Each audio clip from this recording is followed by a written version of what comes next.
Okay, so I'm going to read. I could go through every word of Micah. I'll start with a little bit just to give you a sense. Micah 4:10 through 14. It starts off saying, Huli, Het Vav Lamed Yod, Vav Gimel Het Yod, Vagachi, Bet Zion, Ka Yelada, Kiata, Ta Joy, Makria, Ve Shekanat, Beshada, Ve Bet, Bot, Ed Babel, Shem, Ta Natsali, Shem, Igaleka, Yahweh, Mekaf, Ibika. Okay, I'm not going to read all the verses, but basically just to let you know what's going on with this. Hul, Het Vav Lamed, the derivative spellings are Het Lamed and Het Lamed Lamed and Het Yod Lamed. So Hul, Het Vav Lamed means dance. It also means sand, and it's the word for phoenix. And this is all from Ernest Cline's Red Dictionary.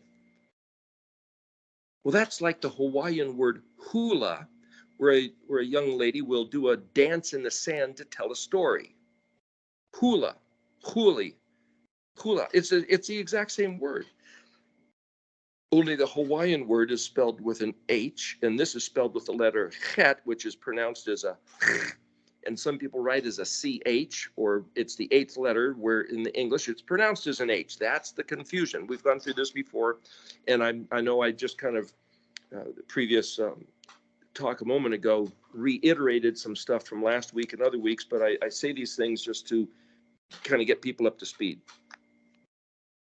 If you look in the dictionary, not only is this the word for sand or dance or phoenix, what's the significance of the phoenix? It's the mythical bird which dies in a fire and then comes back to life, reborn out of the ashes. It's a picture of resurrection.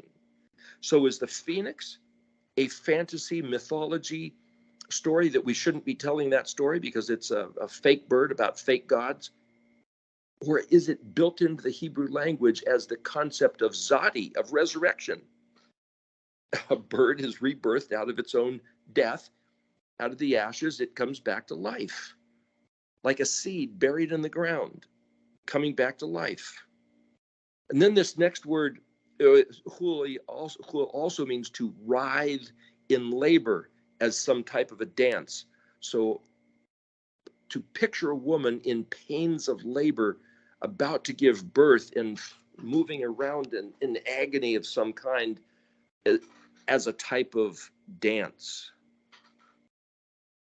The next word, Vav Gimel Het Yod. Well, Gimel Het means to burst forth. But Gimel is the letter with a foot, the letter camel, the third letter of the alphabet. Walking, moving, and Het Yod is life. So this isn't a dance of death, it's a dance of life. It's writhing in travail, but it's mixing, it's blending these metaphors of death and regeneration, of Yeshua dying. And he said, if a seed stays by itself, it'll only be itself. But a seed that dies and goes into the ground, it'll bring forth new life, 30, 60, 100-fold. It's a picture of Yahusha being crucified, buried in the earth, dead. And yet, at that place of disintegration in the alphabetic letter sequence, being brought to shame and humiliated, Kaf, Lamed, Mem, reduced down to nothing, like a caterpillar in a cocoon, into an aqueous slurry, a solution where no two elements of the compound of being the caterpillar stay cohesive, but they just completely break down, and then they reform as a butterfly. That picture, Mem, Noon, the letter that's a sprout with a little wiggly tail, like a seed putting out the tendril. And then Samik is the picture.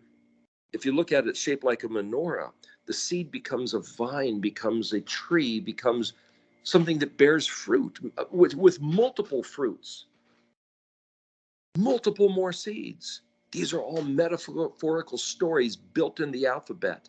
And then the word spelled Samik Ayin means to diversify, to put out many branches, or like many different denominations.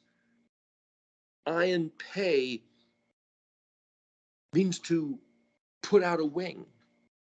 And then Pei Zadi, explode and detonate. To fly is oof, Ayin Pei. A bird, oof, spread its wings and fly and take off. And Zadi Kuf, to ascend up into the clouds. I mean, these stories are built into the alphabetic letter sequence, which goes along with the things Yahusha said, which goes along to this story of agriculture, the dance of life bursting forth. And then the next two words, Bet Zion, daughter of Zion. But the word Bet Tov is not just daughter, it's also the word for a village. The village of Zion? I thought Zion was a city on a hill. Pictures. The concept of a village is that it's a group of people that live in an area that's not been under a certain autonomous government, like a city, like a county, that has its own hierarchy of control. So a village is under the shelter of another authority. And because the village is under this other authority, it doesn't have its own police force or its own post office or maybe even fire department.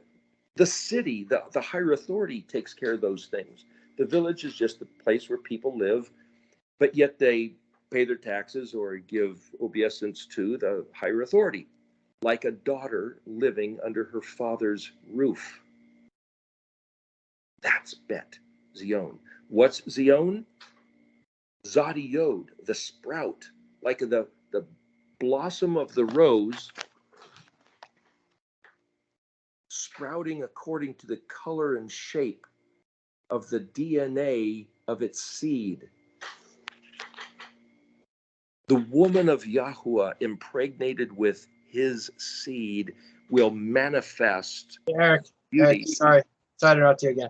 Just so you know, when you point the camera to the windows, they're just blurry. So Blurry? What the heck? I was trying to show these beautiful flowers. your background's blurry, so don't try to fix it. Though. Just leave it. I won't do it again. I'll send you a picture of some beautiful flowers. There you go. The other day. Anyway, my point is, the daughter of Zion is supposed to look like this blossoming rose with Yahuwah's DNA. And if a church of elders or a pope or cardinals inquisiting Martin Luther can say, that's not our Holy Spirit, that's not our God, that's not our Messiah, you represent some Elohim, some goddess Diana, some witch, some sorcery, some new age thing that we don't see and recognize, it's not ours. The only hope of reality that we have is this seed of Yahweh's personal DNA that's in his words, according to what Yahusha said.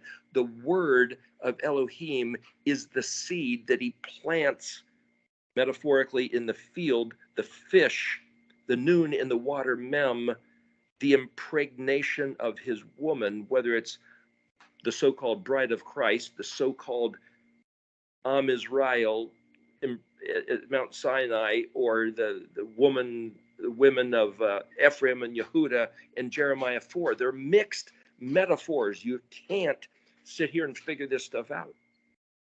Just so you know, if you try to, it gets really confusing. Just go along with the fact that it's mixing of metaphors.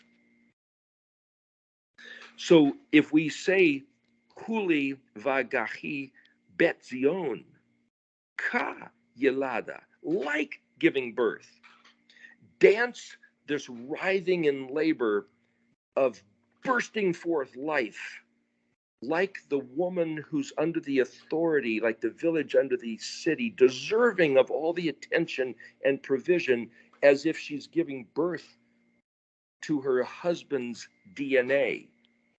No bastard child, no being impregnated by the serpent seed in the garden as people think that Adam and Hua were messing with. Because now the blossoming, what's being put forth, Tav Zadi Aleph Yod. Zadi Aleph is the word translated, get out. It's the word for to go relieve one's self of your intestinal solution. But it also means to export and blossom. You have to realize that the letters are not constrained by the definitions that a dictionary or a concordance gives them. They're pictures that the Zadi is a resurrection of life, and then the next letter, Aleph, being this ox head, is this plan of Yahuwah, Yod suffix. This is my plan. This is the resurrection of my plan, the plan that's being described by the alphabet.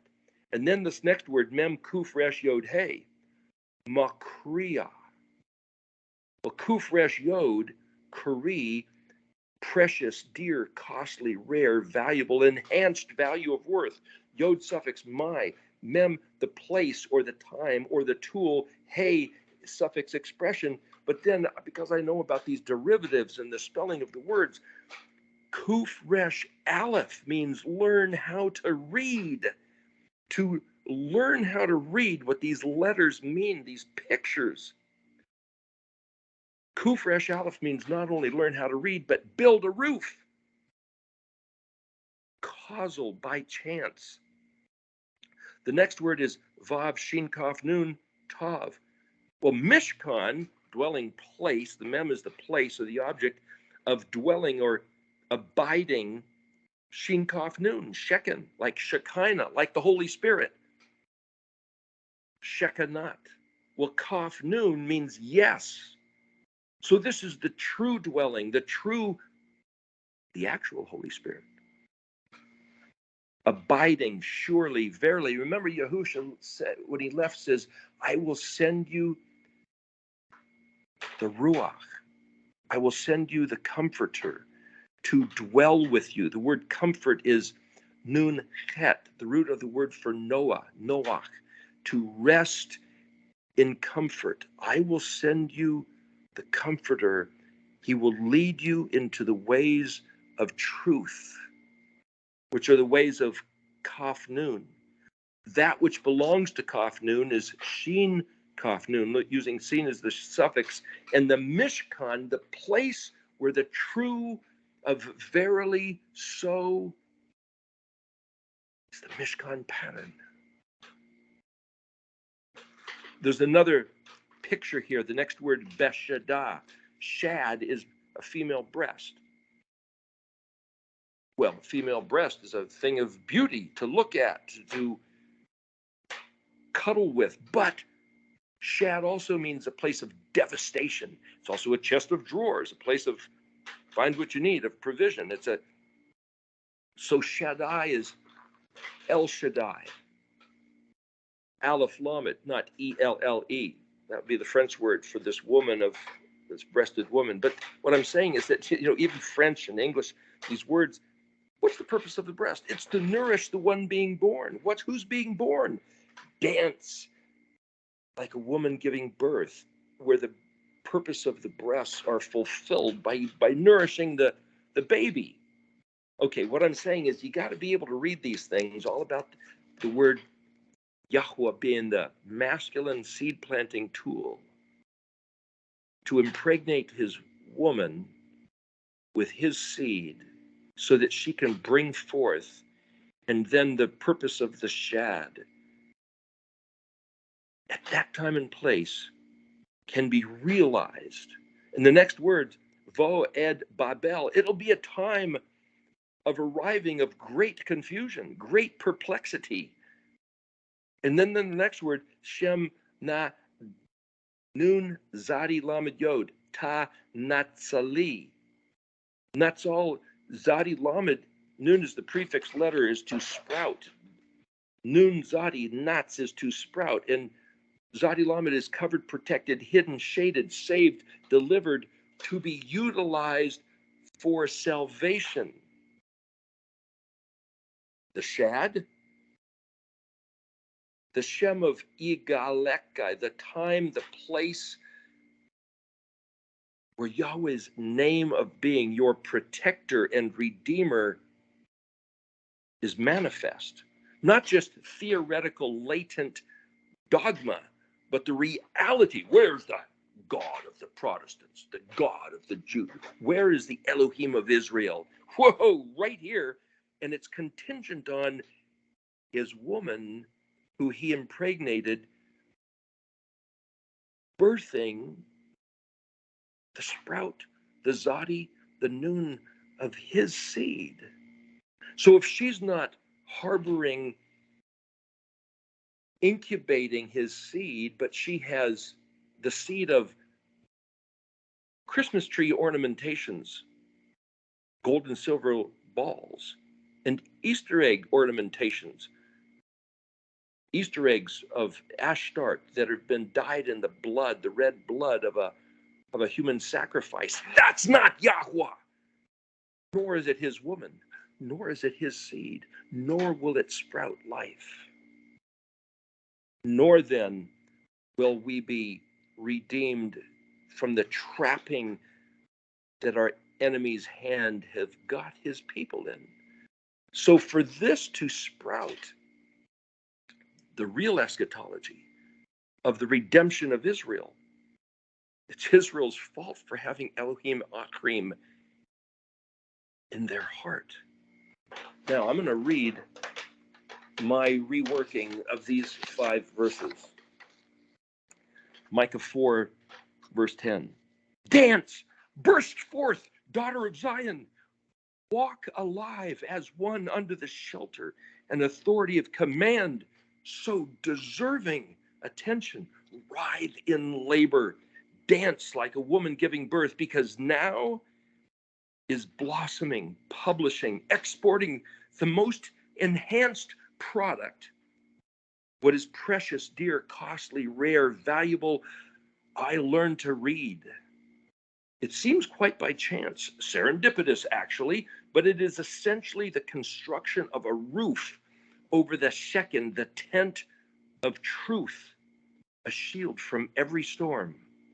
This dance is giving birth, is yielding a newborn deliverance of protection, a purpose fulfilled. When juxtaposed with perplexing times, as like beautiful breasts fulfilled when nursing a newborn baby. This purpose is Yahuwah redeeming you from the hand of your enemy.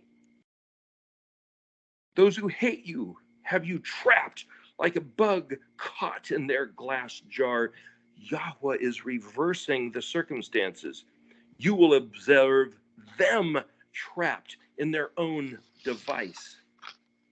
That was verse 10. Here's verse 11. Now it's happening.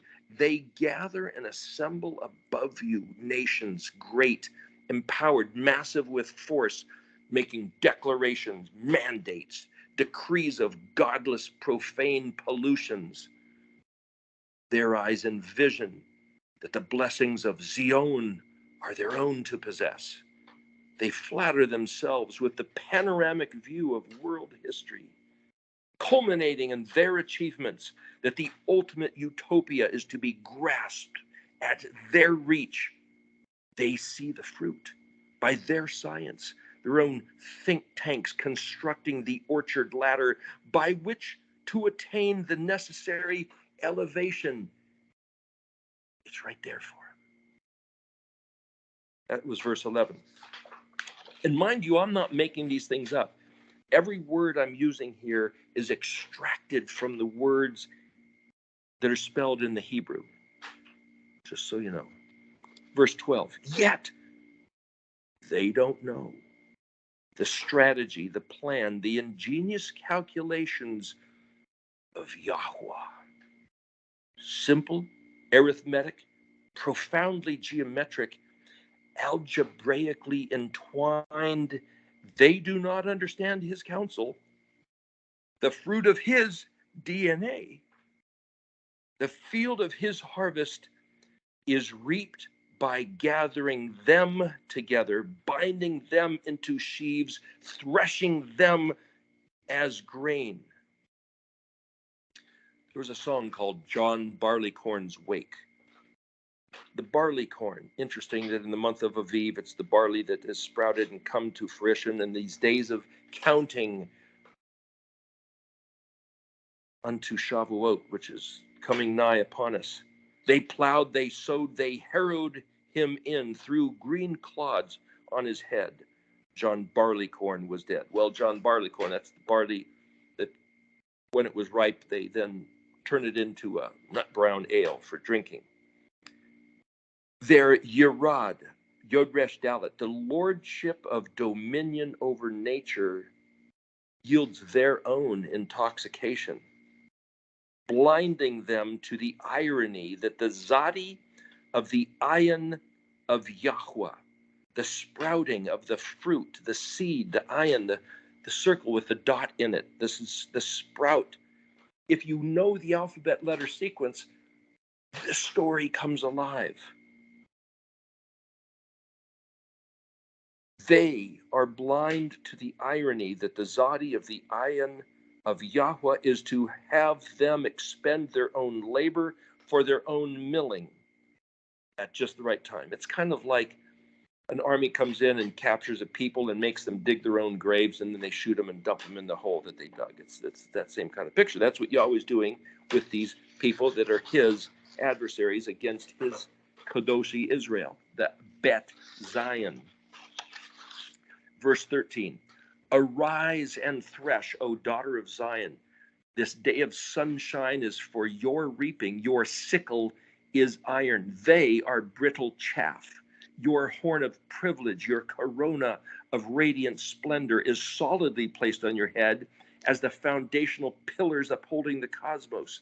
Daughter of Zion, she who is under the shelter of obedience to the commands of Yahweh is also under his sworn oath of preservation.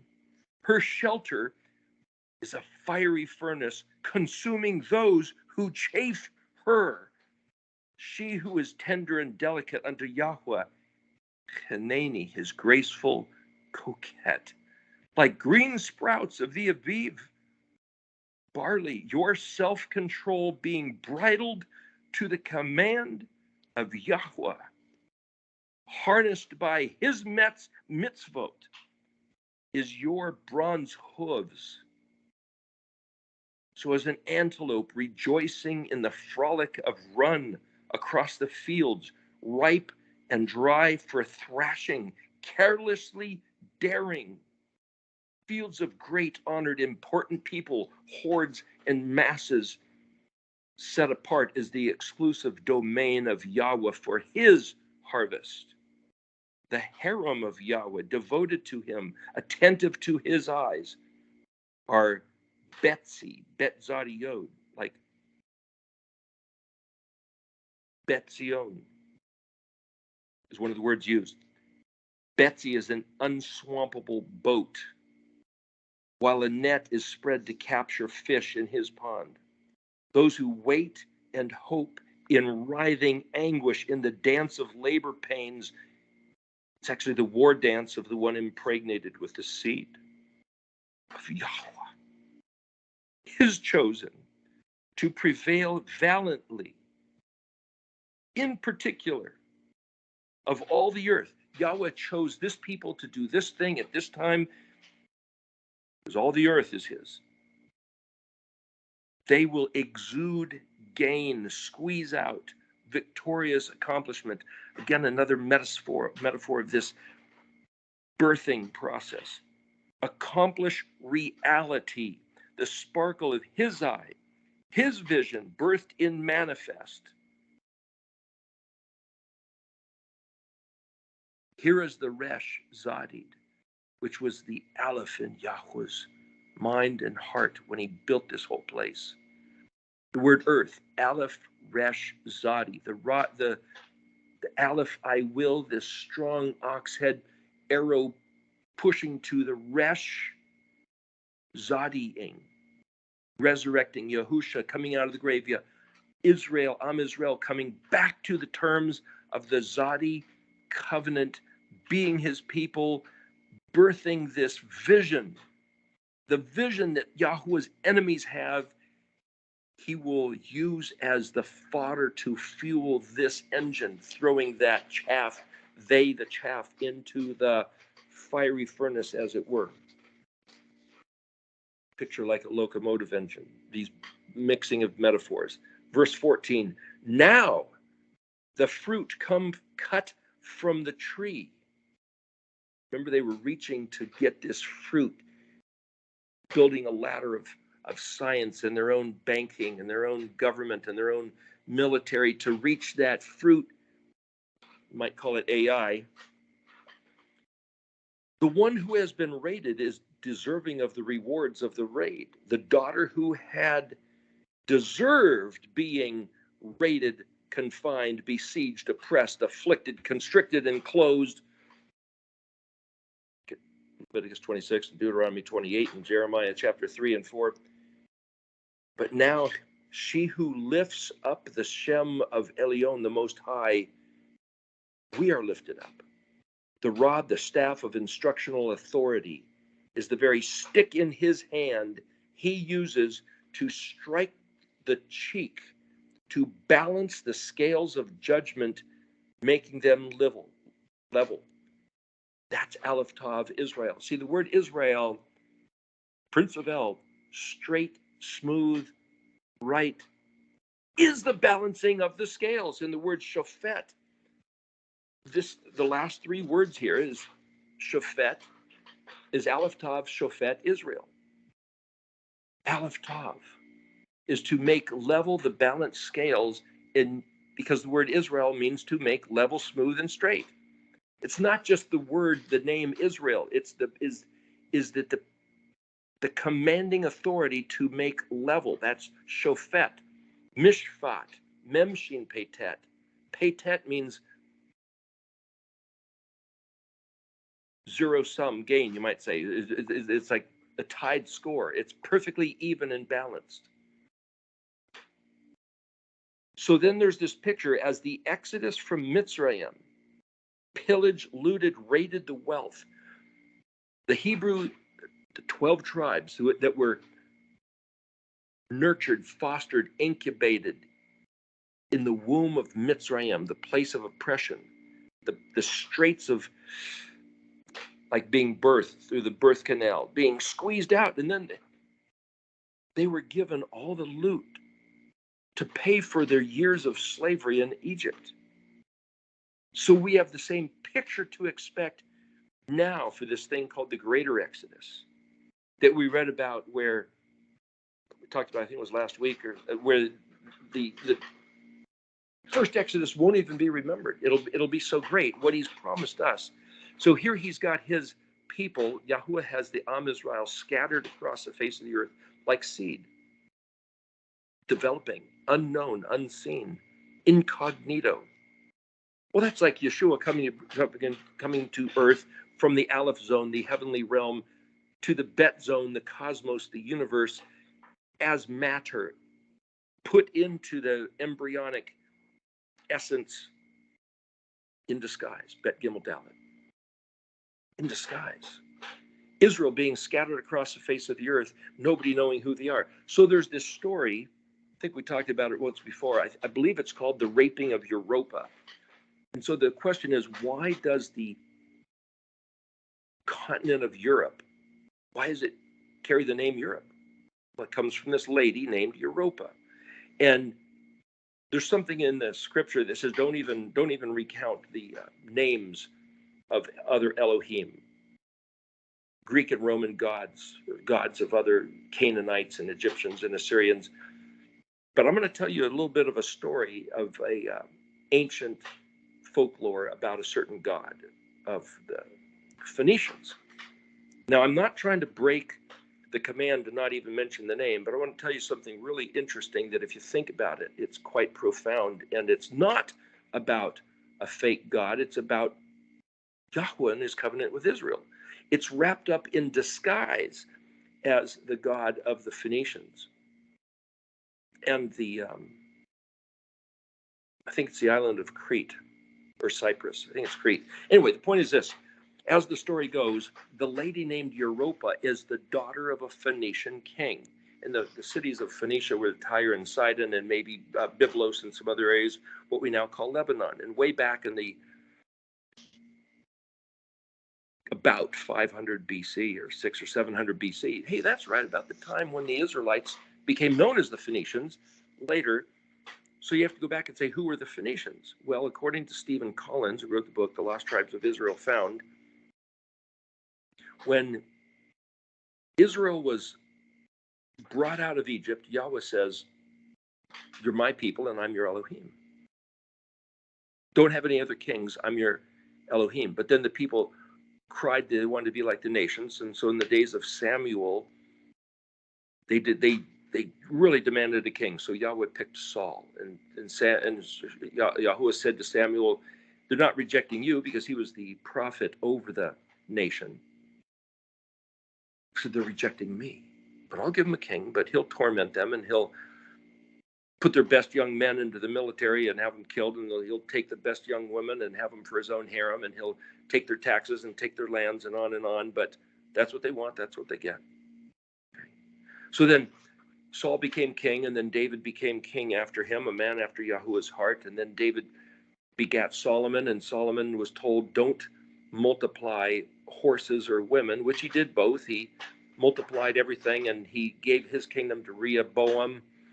And Yahweh took it, half the kingdom or the northern kingdom out of Rehoboam's hand and gave it to Jeroboam and told Jeroboam, I will establish your kingdom like the promise I gave to David if you walk in my ways. And the first thing Jeroboam did with the northern 10 tribes is he said, boy, if I have the people walk in the ways of Yahuwah, observing the Moedim, going down to Jerusalem 3 times a year, I'm not going to lose the kingdom. So Yahweh said, I'm going to give you a covenant forever if you walk in my ways. And the first thing Jeroboam thought was, if I walk in Yahweh's ways and do what he said, I'm going to lose everything. That's not what he said. That's what Jeroboam thought. It's like, gosh darn it, how do we just take Yahweh at his word? So Jeroboam changed the rules, and he said, no longer will we have the religious observance as a culture for our people, that we keep the 3 what's called Aliyah festivals of unleavened bread, Passover and unleavened bread, and Shavuot, and then Sukkot in the fall. But I'm going to set up 2 gods at Dan and Bethel, 2 ceremonies like Christmas and Easter at the solstice and the equinox, where we can worship our Elohim Akrim here with golden idols of calves and things that Yahweh said not to do. And so Yahweh said, that's it, you've lost the kingdom. And so Solomon had been in economic confederation, as well as probably military, with Egypt and Assyria. But when the ripping apart then between the northern kingdom and the southern kingdom happened, the southern kingdom was retained the identity of Judah, Yahudah, who still had as their deity Yahuwah, Yod-Heh-Vav-Heh, the Elohim of Israel. But the northern kingdom lost all its memory. But they stayed in confederation politically, economically, culturally with Egypt and Assyria. And so they blended with Egypt and Assyria deities and cultural traditions, and became later called by the Greeks the Phoenicians. The northern kingdom of the 12 tribes of Israel just became known as the Phoenicians. And so this lady who was the daughter of a Phoenician king called Europa is actually Israel. Bet Zion, the daughter of Zion, who's not the daughter of Zion. She's not deserving of protection. She's deserving of being raped and pillaged. She has no shield, Megan. She is without shield, Megan. The letter Mem can mean with or away from. It's the way the Hebrew language works. The blessing and the curse, both wrapped up in each word, like we talked about last week.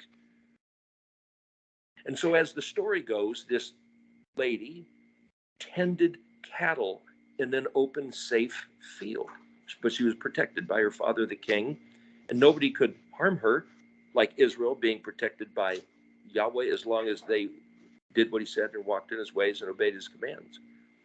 And Zeus, the Greek god. Well, we've talked before about how the word Zeus, Z-E-U-S, is a permutation of the word Yod-He-Vav-He, written in Paleo-Hebrew.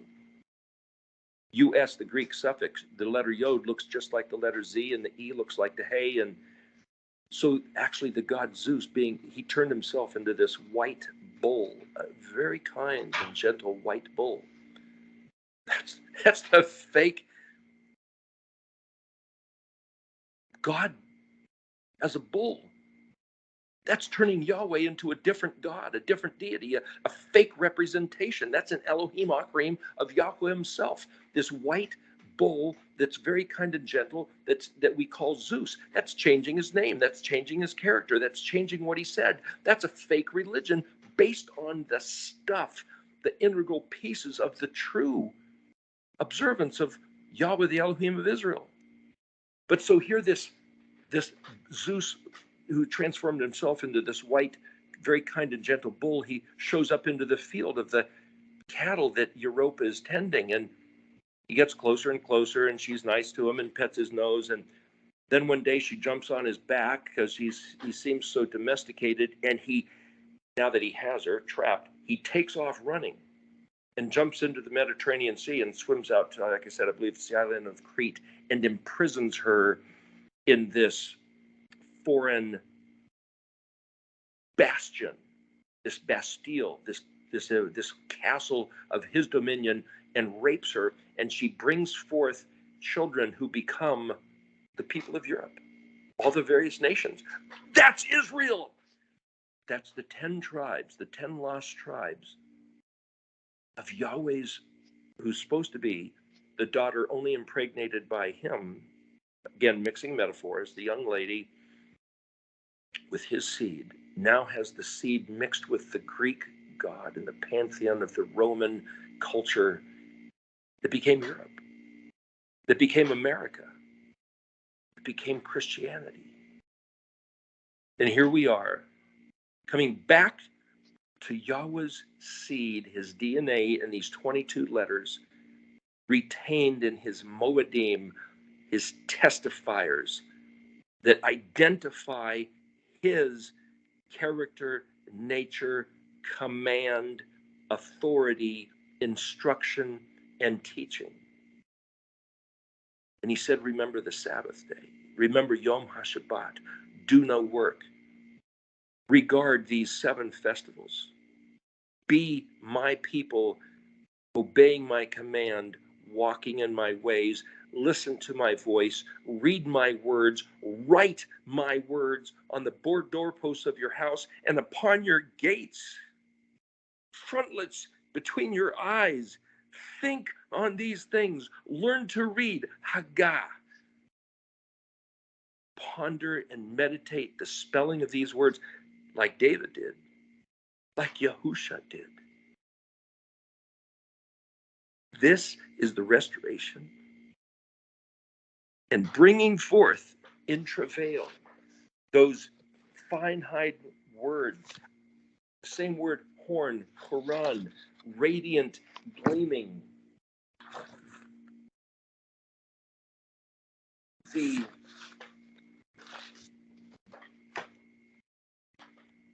privilege of being literate is woven into the text, that it is the occasion of everything Yahweh promised sprouting like these roses at this. There was a big cedar of Lebanon tree here that last year died and had to be taken out at this particular facility. What a shame, a cedar of Lebanon. I mean, those things even grow outside of Lebanon, which is Phoenicia. The irony is that because that tree is gone this year, these flowers are blooming like crazy. Because, remember, Jezebel was a princess of Lebanon. Jezebel was one of the integral factors of Israel losing the kingdom and being taken into captivity by Assyria. There's all these metaphors that are saying the time of Israel's dispersion, of being captive, being like a seed planted in the ground until the circumstances, just the right rain, just the right sequence, just the right time, the end of the 2,730-year curse, the time of seeing Yahuwah having a plan, that every move the enemy makes doesn't thwart his plan, it plays into his plan. And that's the hope that we have to have in Yahuwah, that every single mandate, every single decree, every single thing, like Pharaoh, is just going to be playing into Yahuwah's plan. Pharaoh's heart was hardened. Why? Not that Yahweh did something or made something happen. He, as it were, put a bug in his ear and says, hey, you're God. You're gonna let some other people's God tell you what to do? No, you can't do that. You got to stand up. Because Pharaoh believed, that the Egyptian belief was that the Pharaoh was a blend of human and deity. And when Pharaoh said, who is Yahweh that I should regard him? Oh, let me show you who I am. But as Yahweh said. And then once he let the people go, somebody else came and put a bug in Pharaoh's ear saying, do you realize what you just did? You let the entire working class of the Egyptian economy leave. Are you nuts? You can let them, a bunch of slaves, tell you what to do? Who are you? You're going to go down history as the stupidest jerk ever. What? So he musters 1 million people. Apparently, I think it was, somebody said the book of Jasher said that he mustered 1 million. He enlisted everybody in the army, immediate draft, got 1 million guys, and they chased down the Israelites. And Yahweh, remember that right before one of the last plagues was to have billions of grasshoppers. And then he had a wind blow, and it blew all the grasshoppers into the sea. The same sea that the Israelites crossed over on dry land, and then the waters came down and drowned all the Egyptians. Well, what happens when you chum the water with grasshoppers? You get a bunch of fish to come eat the grasshoppers, and then bigger carnivore fish to eat those fish, and even bigger fish to come and eat those fish. And gee, the sea was loaded at just the time for 1 million man Egyptian army to be drowned in the sea and eaten by predator fish. Yahweh had the whole thing staged, the whole thing set up like dominoes. He has this. We need to trust him. We need to walk in his ways, learn to read his language, obey his words, listen to his voice, be able to distinguish our Elohim from any Elohim Achrim, any other God, any other religion, any other culture, and incubate his seed within us. Now is the time for the fruit to be born. As we are his people, we are his woman. Dance as if we're bringing forth the life that this universe has been waiting for this time. This is the most incredible, glorious occasion. If we can see it, if we can get a vision for it, and it's right here in these words of Micah 4. It's incredible. All right, well, there's the end of the matter. So, turning it back over to you all. Anything you want to contribute or add or evaluate, have at it. Go ahead and turn on your mics and cameras.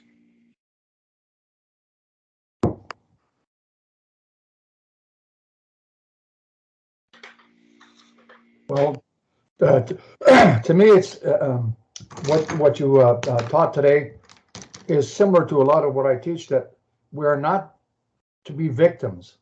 If you could just consider Israel as being Shadrach, Meshach, and Abednego. Okay, if you think the Israel, Yahweh's Israel, the people of Israel are like Shadrach, Meshach, and Abednego. If we can have that same attitude, it doesn't matter what's around us. It doesn't matter what other people want to do to us. He's going to protect us through all of it. But the key is that we have to say, Yahweh is my Elohim, and I will keep his word no matter what. So it's similar to what you're saying today. Like, instead of looking at it, oh, we're going to be in labor, we're going to do this, it's going to be horrible. It never is going to be that. It doesn't mean that there's not going to be that kind of chaos happening around us. But like Yahweh says, we're not of this world, we're of him. And if you can just get that mindset that the reality is what he does and not what the world does. So that's what I get. It just keeps confirming every week when I listen to you, keeps confirming what it is that I teach, believe, and try to live by. Amen. Absolutely. Is there anybody else? Looks like there's 9 people on the call. Every one of you are perfectly welcome to turn on your microphone and camera, or your microphone without your camera, and say whatever you want. Have at it. I would have a question, Eric. You mentioned that, about the time it would be now. My question is why now related to the word that you just brought? Okay, a couple things. One, these words have been hidden until now. And, there's a couple stories. I think it was maybe Hezekiah and one other king at 2 different times. They were rooting around in the temple trying to clean it up because it'd been used for other stuff. It was a warehouse or whatever. And they find this scroll and they bring it into the king and they say, hey, look what we found in the temple. He says, well, open up and read it. And it starts talking about, you better pay attention. And he says, well, gee, is that now or is that some other time? Call a prophet in here and get a word from Yahweh and find out. And he says, you better pay attention right now. What?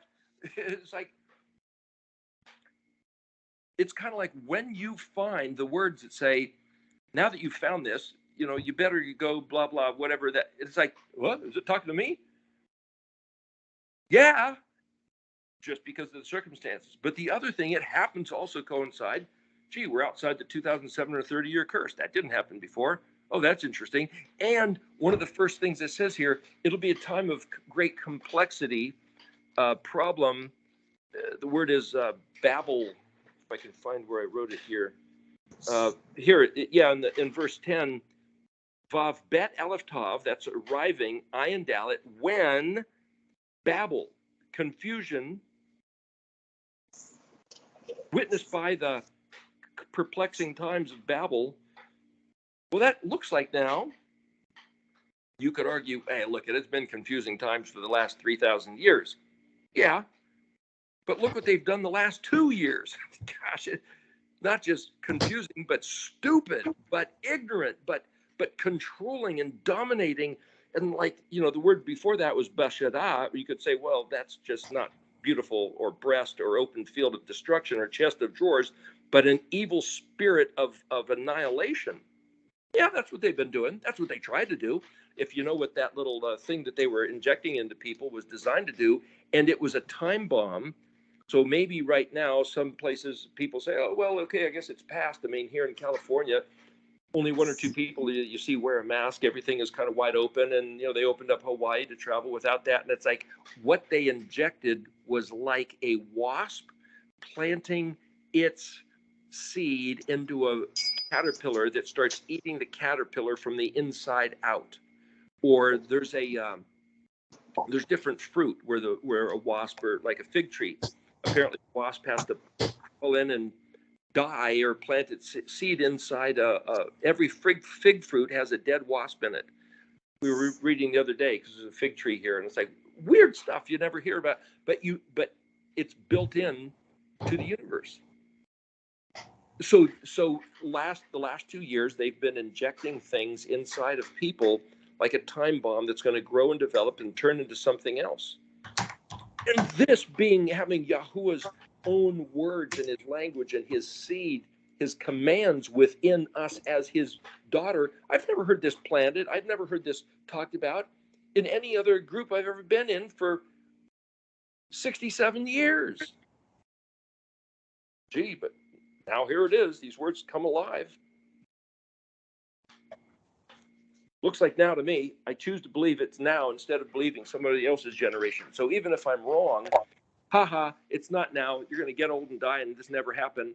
I mean, the guy that when Yahushua was born, what's his name, Zacchaeus or whatever it was, he was in the temple and he says, oh, my eyes have beheld the consolation of Israel. Really? The consolation of Israel? He was expecting that this was Messiah that was supposed to throw off the Roman yoke and change the world. Did it happen? We're still under the Roman yoke today.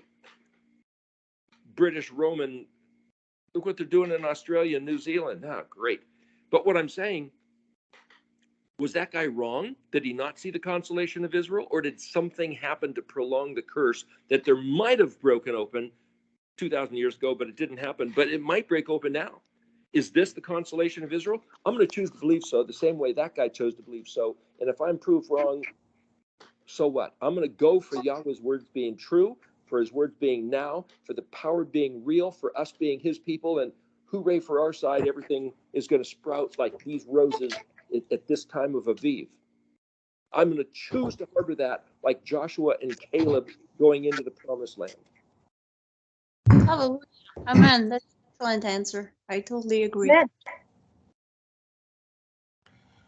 I know that a Christian friend of mine that I'm trying to, speak to about this understanding, he says, yeah, I know, Mark, you've been studying the Bible a long time. And he says, yeah, but you've got to admit that it was something that you say, you might be wrong. And I said, listen, I don't know how you can even come up with that kind of idea, because if you have a belief system where your foundation is, I could be wrong, then what kind of belief system do you have? You know, I believe everything that I teach until I'm proven wrong. But I can't start saying that I believe this, but I might be wrong.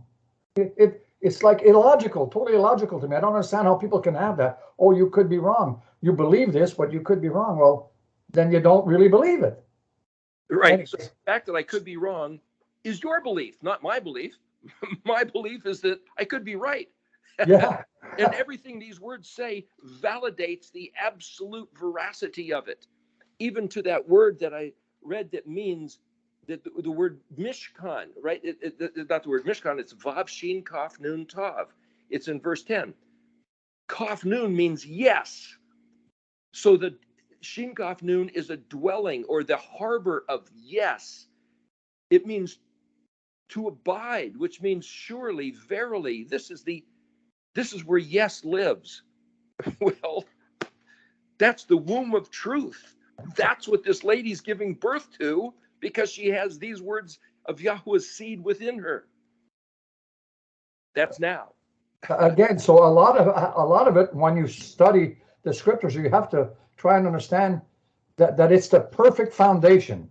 The word of the Father is a perfect foundation. When he says it's forever, only in other people's minds and hearts is it changed to its maybe. It's like I was talking to somebody the other day. He says, yeah, well, you know, Yahweh changed, or he calls him God changed.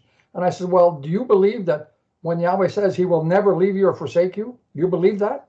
He said, oh, for sure.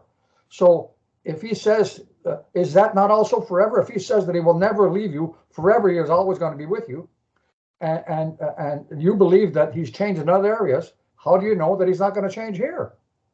If you believe that other things he said were forever, but have now changed, how can you believe that when he says to you, I used his name, I says, how can you believe that Yahweh will be with you forever, since you don't believe the forever over here? He left a little confused, but he couldn't answer me. Let me mention one other thing about that very concept. The word now is spelled Ayin Tav He. It's the first word of the 11th verse.